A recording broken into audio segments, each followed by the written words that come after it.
بالله من الشيطان الرجيم. سورة الفجر مكية. بسم الله الرحمن الرحيم. والفجر وليال عشر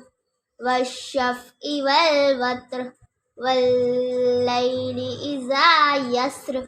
هل في ذلك قسم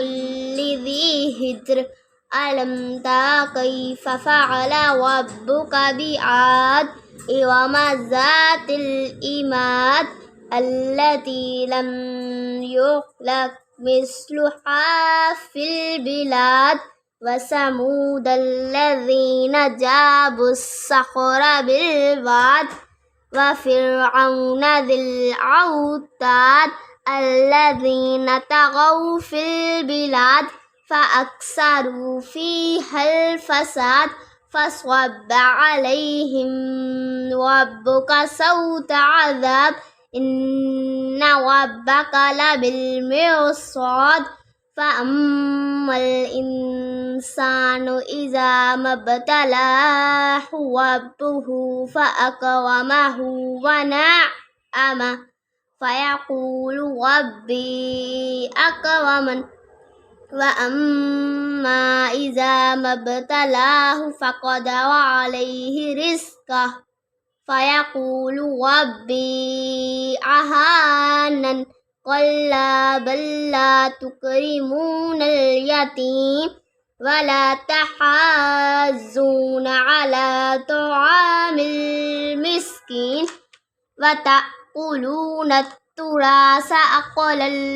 لما وتحبون المال حبا جما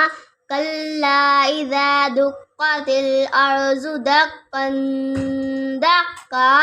وجاء ربك والملك صفا صفا وجيء يومئذ بجهنم يومئذ يتذكر الإنسان وأنى له الذكرى يقول يا ليتني قدمت لحياتي فيومئذ لا يعذب عذابه أحد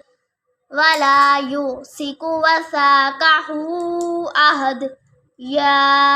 أيتها النفس المطمئنة